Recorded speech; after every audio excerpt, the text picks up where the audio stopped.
근데 좀 영상에서 이제 보신 것처럼 마한에 대한 어떤 성격, 이게 어떤 국가냐라는 성격을 좀 파악을 해야 되는 게 중요한데, 중국 신나라 이제 화폐가 나온다는 거는 중국하고 이제 좀 적극적으로 좀 교류를 하던 나라였다는 것을 알 수 있죠. 그러고 인도산 유리구슬 목걸이, 저기서 이제 나온 유리구슬 목걸이에 대한 성분 분석은 아마 하지 않은 것 같아요. 근데 하지 않아도 이제 좀 알 수 있는 게 뭐냐면, 저런 파란색 이제 코발트 블루가 나오는 거는 그때 당시, 그러니까 이제 서기 1세기에 인도 남부의 그 지역밖에 없거든요. 요거 관련해서 제가 좀 영상 성령란에다가 인도산 유리구슬 목걸이에 대한 얘기는 좀 나올 텐데, 이야기를 해드리겠습니다. 여기서는 본 것처럼 마한이 폐쇄적인, 어떤 한반도에 있던 폐쇄적인 국가가 아니라 상당히 좀 광범위한 지역에 이제 교역을 하던 국가라는 걸 우리가 알 수 있다는 거죠. 근데 중요한 거는 김부식의 이제 좀 백제 원조왕이 마한을 멸망시켰다는 기록이 지금 이제 아스팔트 밑에 깔린 이 고분을 통해서 사실일 가능성이 좀 높아졌다는 거죠. 왜냐하면은 이 고분에서 이제 나오는 유물들을 보면은 신나라 화폐가 이제 나오던 시기가 삼국사기에서 얘기한 이제 백제 원조왕이 화폐를 남기고 나서 이제 사라졌다고 해석을 할 수밖에 없는 거죠. 그러면은 실제로 삼국사기 초기 기록이 맞다는 가능성이 좀 높아지는 거죠. 원조왕은 어떤 마한 세력을 하나 이제 멸망을 시키고, 그 시기가 1세기, 그러니까 서기 이제 9년이라는 게 좀 가능성이 좀 높아지는 상황이 아닌가 싶습니다. 다만 이제 좀 계속 연구를 해야 되는데, 이게 좀 아스팔트 밑에 이제 깔렸으니까는 좀 더 이상 연구가 좀 어려운 부분들이 상당히 좀 많이 안타깝긴 하네요. 예, 그렇게 해서 중국 사람들이 좀 마고촌에서 발굴을 했으니까 마고유적이라고 부르겠다고 하는 중국뿐만 아니라 아시아 전체에서 이제 최초의 이제 청동기가 나오는 이 유적은 상당히 좀 여러 가지 우리의 역사를 좀 많은 생각을 좀 하게 되는 그런 유적이 아닌가 싶습니다. 여기 정말 한민족하고 연결이 있느냐, 이제 좀 저번은 이제 좀 거기에 대한 이제 중요한 시사점을 오히려 이제 가야 건국신화가 이제 좀 해준다고 이제 보고 있어요. 그러니까 지금 현재 이제 논쟁 중에 있는 게 뭐냐면은, 김해를 건국한 것은 김수로 왕과 인도 아유타국에서 왔다고 하는 이제 허왕호, 이게 사실이냐 아니냐 이제 이 논쟁에 있는데, 제가 좀 강조드리고 싶은 부분은 뭐냐면은, 삼국유사에 이런 스님이 이제 남겨준 설화도 있지만은, 은하사라고 이제 좀 장유화상에 대한 영경을 이제 모시고 있는 곳에 가보면은, 실제로 이제 우리 조상님들이 장유화상을 이제 월주국에서 온 장유화상이다라고 이제 좀 기록을 이제 한 게 있죠. 이제 좀 혼란스러운 거죠.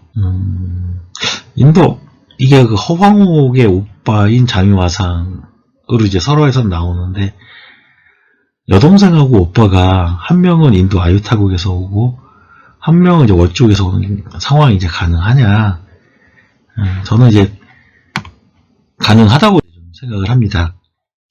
제가 이제 왜 그렇게 생각하는지 좀, 아마 앞에 이제 제 이야기를 꼼꼼히 들으셨던 분들은 좀 이게 왜 맞는지 좀 이게 왜 맞는지 알고 계시는 분들이 좀 있으실 것 같아요.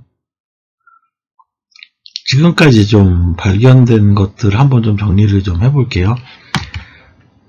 정경희 교수님 같은 경우는 이제 백두산 서편 문명에 있던 문화가 우화량 지역으로 이제 이동을 하면서 거기에 있던 이제 신단들, 이거를 부도지에 있는 마고 신화를 가지고 좀 푸신 적이 있어요. 부도지에 대해서 좀 부정적으로 보시는 분들은 이 얘기를 좀 생략을 하셔도 되고, 부도지는 이제 좀 최근 그 마고 유적이 좀 발견이 되면서 아마 저는 이제 진서로 이제 입증을 하는 건 그렇게 어려운 상황이 이제 아니라고 보고 있어요.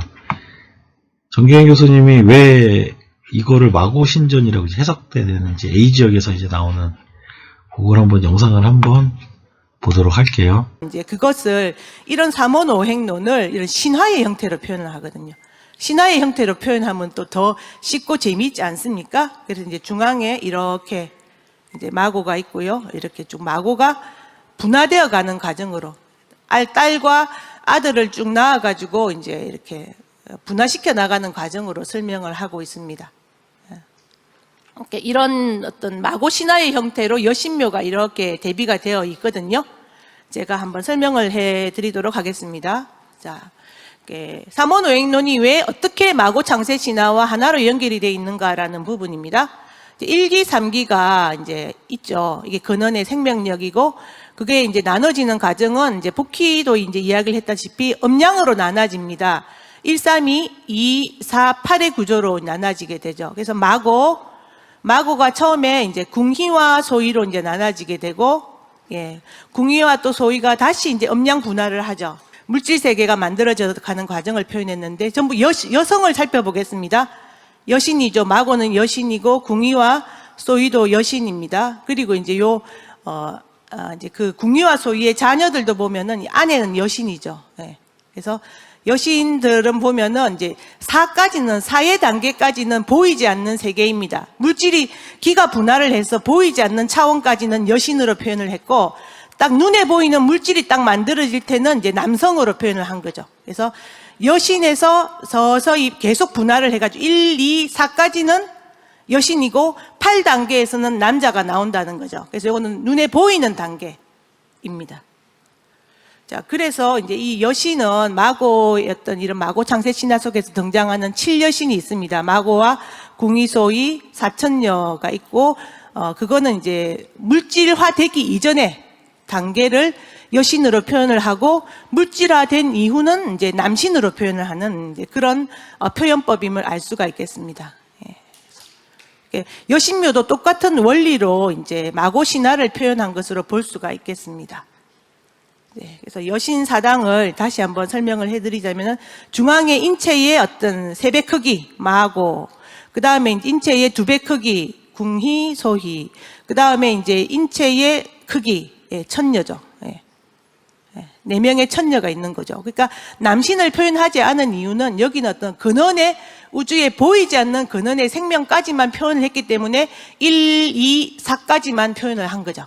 그래서 여기에는 이제 이런 여신상과 이제 여신사당을 만든 어떤 그 속에서 우리가 어떤 이런 한국 선도의 이런 삼원오행적인 어떤 세계관을 알 수 있고, 무엇보다도 삼원오행론이 사람들에게 보여주고자 하는 그런 생명사상, 그리고 홍익사상이 이런 상징 구조 속에 이제 드러나 있는 걸로 볼 수가 있겠습니다.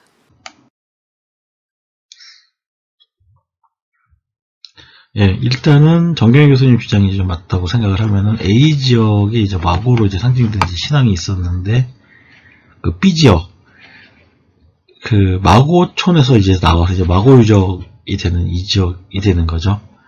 이거 그 마고 유적이라고 이제 이름을 지은 거는 제가 지은 게 아니라 중국 사람들이 어떤 고문을 팠는데, 야, 이 동네 이름이 뭐야? 마고촌이야. 그렇게 돼서 이제 마고 유적이라고 이제 중국 학자들이 그렇게 하니까 저도 이렇게 좀 그렇게 따라서 하는 거고요. 여기에서 나중에 이제 고조선 세력과 좀 밀접한 영향을 가지게 되는 영도전의 원형이 이제 좀 그 출현이 되는 거죠. 이게 명도전 분포도 이게 나중에 이렇게 앞에서 보는 것처럼 그런 거고, 그러면은 정경희 교수님이 여기를 이제 마고 신앙으로 이제 해석을 해야 된다라고 한 거하고, 여기에 마고라고 이름 불려진 동네에서 명도전이 나온 거하고, 그러고 중요한 거는 여기서 이제 월지국이 발음을 했다라고 하는 것까지 보시고, 근데 이제 좀 중요한 부분은 뭐냐면은 아까 우리가 이제 그 마고천, 마고유적이 나온 곳이 좀 여기였고, 여기 이 시지역은 뭐냐면은, 김병모 박사 같은 이제 좀 가야사를 좀 깊이 있게 이제 연구를 하신 분들이 여기서 이제 실제 이제 보조씨에 관한 자료들을 좀 많이 찾으셨거든요. 무슨 얘기냐면은, 김병모 박사님 같은 경우에는 허왕옥의 이름에 이제 보주태우라는 거를 그 김해 허씨들이 이제 계속 그 기록들, 그러니까 비석에도 남아있고, 김해 허씨들이 이제 좀 문헌에도 좀 많이 좀 남겨뒀고, 야, 그러면 실제로 보주라는 곳을 찾아가면 되지 않겠느냐. 그래서 고생해서 여기 이제 스촨성 쪽에 그 보주 허씨 집성촌을 이제 좀 찾아냈어요. 네, 실제로 가보니까는 그 허왕옥이라는 이름이 들어간 비문도 있고, 허씨 이제 집성촌도 있고, 그래서 이제 중국 사서를 이제 다시 보니까는 여기에 있던 이제 허씨, 무만인 허씨라고 이제 후한서에 좀 표현이 돼 있어요. 그러니까 무당이 이제 무당이라 무자 할 때 그게 무당 무자인데, 그렇다고 해서 이게 뭐 무당 세력이나 이렇게 보실 건 아닌 것 같고, 그 여기서 말하는 이제 무당은 이제 정경 교수님 같은 경우에 이걸 이제 그 선도 사상이라고 좀 표현을 하고, 그 중국인들의 입장에서는 그 무속, 그러니까 무당 무자를 이제 쓰는 야만인 뭐 이런 식으로밖에 표현을 할 수밖에 없었겠죠. 그 세력들이 반란을 일으켜서 이쪽 지역으로 강제 이주를 당하고, 김병모 박사님은 그 세력들이 이제 좀 김해로 와서 이제 좀 나라를 이제 세웠을 거다. 근데 여기에 있었던 이 세력들은 스촨성 세력하고 그 인도 아유타국이라고 이제 불리는 그 장건이 기록한 거에 따르면 여기 스촨성하고 신독국이라고 이제 표현되는 거하고 곧하고 상당히 이제 교류를 하고 있던 거를 발견을 했다 그래요. 여기서 이제 좀 제가 좀 강조를 드리고 싶은 거는, 여러분 한번 곰곰이 생각을 해보세요. 장건이 실크로드를 개척을 한 걸까요? 얘기 들어보면 아까 얘기했던 그 월지국하고 이제 장건이 좀 그 관련이 좀 깊은 사람인데, 월지는 이제 처음에 여기에 있었다가 흉노하고 이제 한나라하고 맨날 전쟁을 하니까 귀찮다 그래서 이런 쪽으로 좀 도망을 좀 간 세력이죠. 근데 이제 이 월지 세력이 다 이렇게 도망을 간 게 아니라 일부 월지 세력은 좀 남았어요. 그러고 아까 얘기 드린 것처럼 월지가 이제 한 바퀴 이제 삥 돌다가 장건이 본 거는 이 사람들을 이제 추적을 하다가 상당히 이제 넓은 교역로가 있네. 그리고 이제 이 사람들한테 들은 얘기가 뭐냐면은, 너 왜 이렇게 그 힘들게 고생을 하느냐. 여기 아까 얘기 들어서 이제 대환이나 뭐 이런 곳이 있던 곳에서 그 인도 쪽으로 교역을 하는 루트가 하나 있다. 그 스촨성에서 그 신독이라고 이제 표현하는 나라로 물건을 이제 가지고 오면 그쪽에서 이게 좀 서역 쪽으로 이제 물건을 가지고 온다. 장건은 이제 그런 얘기를 이제 주워 듣기만 한 거예요. 그러니까 실크로드를 개척을 한 게 아니라.